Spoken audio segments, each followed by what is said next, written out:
What is happening, baby? Welcome back to the Huddle Chat Sports Network's very own fantasy football huddle. As always, I'm your host, Dallas Clark, and today's episode is presented by DanklyfeBrand.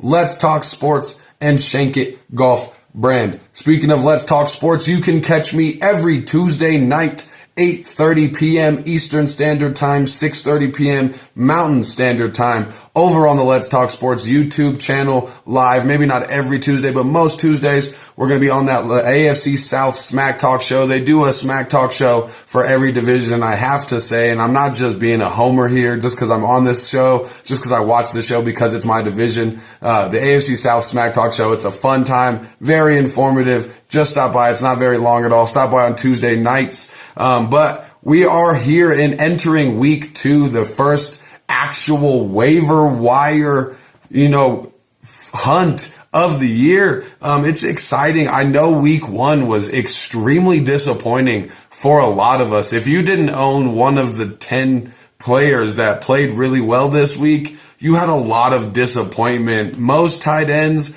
that were drafted, at least, put up 5 points or less. Most of the top 10 quarterbacks were terrible this week, but my best advice is going to be to not panic. We're going to talk about that a little bit more in the next episode that comes out, about the lessons that we learned and the biggest losers and winners of week 1. But today we are talking about those biggest waiver wire pickups. Right now it's Tuesday. And of course tonight you're going to be putting in those waivers, waiting for this evening for them to go in. And see who you got on your team Wednesday morning. So let's get everything kicked off correctly. As always, now's the time to smoke them if you got them. So fill up your cup, roll something up, and let's get right into the waiver wire news, baby boy. Now, talking about the players that we're going to be looking at, before we get started, actually, I do want to bring up a couple comments. First and foremost, got to call out my man, Corey Williams, man. I'm not really trying to call you out. But last week, 6 days ago, we talked about our startums and situms for week 1. And one of my main situms, my situm of the week at the running back position, was the one and only DeAndre Swift from the Philadelphia Eagles. My man said that DeAndre Swift sit is stupid as fuck. Come on, man. DeAndre Swift sitting there with 0.3 points, 1 attempt on 3 rushing yards. Not looking like that bad of a decision. Now, I get it. Look, listen real quick. Not just Corey, everybody.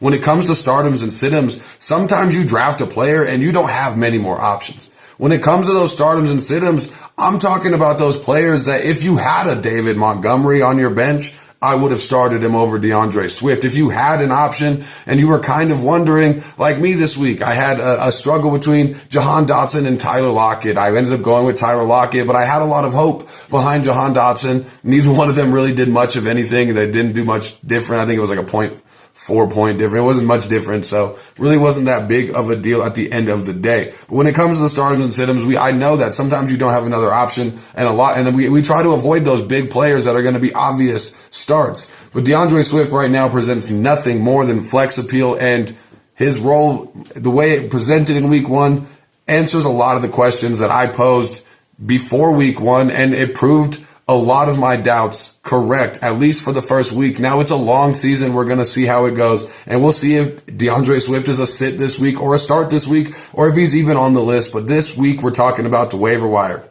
Now, real quick, let me hit you with 3 players that should most likely already be rostered, especially if you're in a halfway competitive league. These 3 players should be rostered. Talking about Tyler Algier from the Atlanta Falcons, Anthony Richardson from the Indianapolis Colts, and Chris Evans from the Cincinnati Bengals. Those 3 players, if they are on your waiver wire, should be top priority, especially if you're in need at the quarterback or the running back position. You're looking at Tyler Algier. Nobody was expecting him to play as big of a role as he did. Now, I do think Bijan looked great as well. I think his role is going to continue to look better, but they're not trying to run the wheels off the man the first couple weeks of a season, first year of a season. Tyler Algier, he played well enough last season that he deserves a role. He didn't lose his job when Bijan Robinson got drafted. But his role is probably going to diminish the later the season goes. But right now, the way his role is in that Atlanta Falcons offense and how the Atlanta Falcons offense is presented, I like Algier a lot. Chris Evans, he got a lot of opportunities for the Cincinnati Bengals behind Joe Mixon. I know he didn't have a ton of efficiency, but who on the Cincinnati Bengals did this week?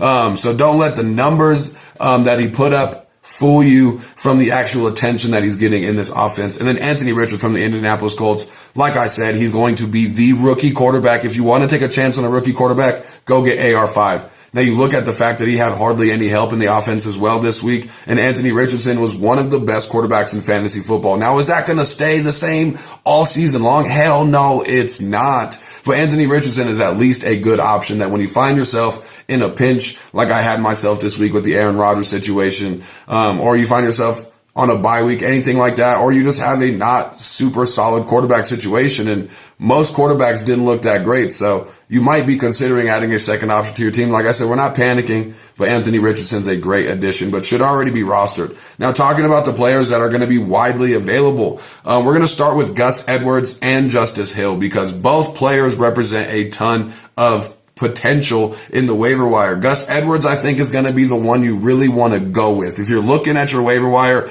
don't let those 2 touchdowns that Justin Hill got sway you into picking up Justin Hill over Gus Edwards. Justice Hill is not a bad choice, but Gus Edwards is the way to go. Hill averaged 1.1 yards per carry, and he was fortunate enough to get 2 goal line carries on the 1 yard line where he fell in the end zone for 2 touchdowns. But Gus Edwards got the main attention. He got the valuable carries, the early down work. And I think that right now, as this roster stands, Gus Edwards is the running back to draft. Quick side note. I do think this is the time that the advice I gave you just 3, 4, 5 days ago about picking up Kareem Hunt on the free agent list is starting to look smarter and smarter by the hour. I wouldn't be surprised to see Kareem Hunt signed to the Baltimore Ravens by Friday. Kareem Hunt, along with Leonard Fournette, but Kareem Hunt is probably the more likely candidate to sign first. Kareem Hunt is going to be a great addition to this Baltimore Ravens roster. And like I said last week, I think he was just waiting. The one thing that he had 2 offers from the Saints and the Colts at minimum that we know of. And I think the only thing keeping Kareem Hunt from taking one of those 2 offers is you didn't know what was going on with the Jonathan Taylor situation. You didn't know what was going on with the Alvin Kamara situation. And he wants to come in. This is his last chance to be a starting running back. Kareem Hunt can steal this job from Gus Edwards and Justice Hill. And it's not even really stealing. It's going to be a gift to have Kareem Hunt signed to the Baltimore Ravens. So make sure you take a look at him as well. Next running back that we have available on the list is going to be an Indianapolis Colt, but it's not going to be the one you think. I'm talking about Zach Moss from the Indianapolis Colts, available in 88.8% of league. All indications before he broke his arm this offseason was that he was going to be the number 1 running back when Jonathan Taylor was going to be out, if Jonathan Taylor was going to be out. It does look like he's going to be back week 2. He was pretty much ready to go week 1, but I think they held him out just for like football conditioning and stuff like that. But I do think he will be back week 2. And the Indianapolis running backs looked absolutely terrible last week. I know I talked a lot about Deion Jackson, and I like Evan Hull a lot, but on 16 carries combined, those 2 men had 26 yards. That Indianapolis Colts backfield needs a spark. Hopefully it comes from Jonathan Taylor in week 5, but Zach Moss, somebody's going to have to get us there in the first 4 weeks, in the next 4 weeks, and Zach Moss is going to be the running back 1 for the Indianapolis Colts come week 3 of this season. Then I got a nice pass catcher for you. Looking at Puka Nacua from the Los Angeles Rams, man. I mean, without Cooper Kupp in the lineup, this man had a historic rookie performance.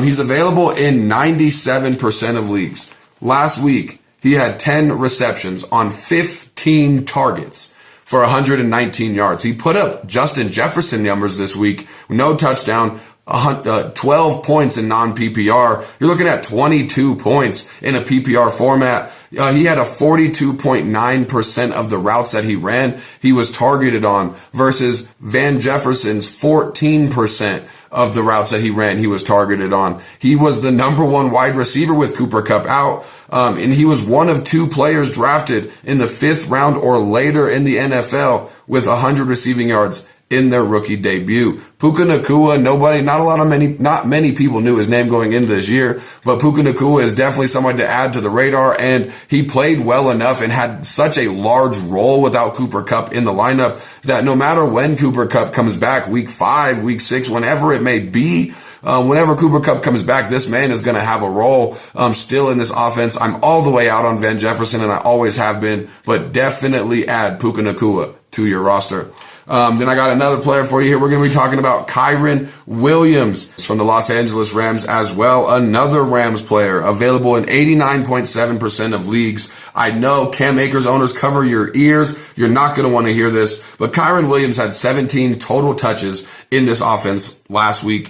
He outsnapped Cam Akers 53-24. It was a large margin where you saw Kyren Williams in the game more than Cam Akers. He ran 29 routes to Cam Akers' 4 routes run. And he was far more efficient with the ball. Cam Akers averaged 1.3 yards per carry. And Kyren Williams actually had I think it was 3.5 yards per carry this week. Now you do understand, I want to put a stipulation on this, that now is this week 1 bait. Only time will tell. Maybe Kyren Williams, you don't even put in a waiver request on. You pick him up in the morning when he's a free agent, and you don't even have to lose your waiver wire spot, your waiver wire priority, because this could be a roller coaster backfield this season. Leonard Fournette could sign here, Kareem Hunt could sign here, but I think the Ravens is a better option for both running backs. But you're looking at this backfield, and I don't trust either running back. But if you're in a pinch, Kyren Williams is going to be the way to go. That's going to be it for today's episode. Covering the waiver wires, we're going to be talking about stardoms and situms, more bold predictions for this week, answering your questions. Make sure you check out Let's Talk Sports on Tuesday nights this evening, as a matter of fact, if you get this video in time. If not, check it out next week,